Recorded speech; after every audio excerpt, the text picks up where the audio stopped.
What's going on, Sports Wars? This is Ryan with the RK Outpost and GeeksGamers.com, and NBC might be getting a little bit worried about these ratings for the Olympic Games because it is the worst we've seen ever. Of all time. The lowest rated Olympics of all time is what we're sitting here and witnessing from Beijing in China. And that's for a variety of reasons. You know, one of them obviously being so many people have fallen away from sports, specifically from NBC's coverage of the Olympics, which the past several years has been dedicated to woke identity politics and social justice. But also it's the fact that this year's in China and the mainstream media is completely and totally ignoring that story. They refuse to comment on the fact that this is being held in China. And in fact, some people on ESPN are even endorsing China's human rights violations and saying it's just as bad here in the United States, trying to cover and trying to cuck for the CCP. It is absolutely pathetic, and it results in headlines like this. NBC's Winter Olympics ratings have ski jumped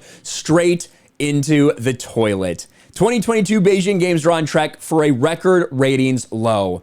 The 2022 Winter Olympics are occurring at the moment, which you might need reminding of given the ratings numbers NBC's apparently pulling for the event.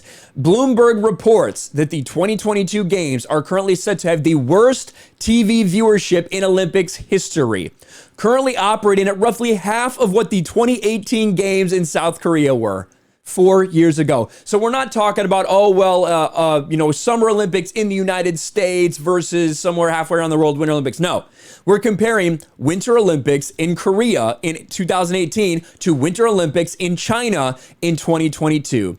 Same area, roughly the same time zone. So that's not a factor for anyone watching this. It's simply that people are not tuning in. Why is obviously a reason that's up for debate, but you cannot deny that this is pathetic for NBC. They're going to try to spin it every way they can. They're going to say, well, we've had, record usage on Peacock or something like that. But even they knew it was going to be horrific. Look at what they said. To be fair to NBC, it clearly knew things weren't going to be great this year. The network, which paid almost $8 billion in 2014 to secure broadcast rights through 2032, have already issued notices to advertisers before the games started to expect a lower than average return on investment for whatever big sacks of money they'd spend on ads. Among other things, NBC skipped out on offering its usual expensive guarantees of certain viewership levels to major advertisements. So they already knew this was going to be bad. They are bringing in less money than they were before. I think I saw around 40%. I think that's about what they charged less. They're 40% less than they normally would for advertisements for this year's Olympics.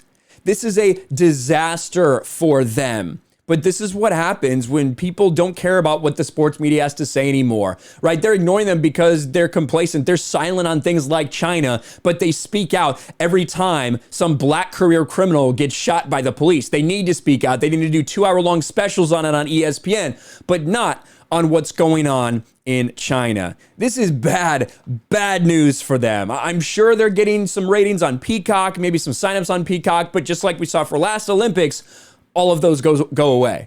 As soon as the Olympics is over, people delete those accounts. They're not paying for that garbage.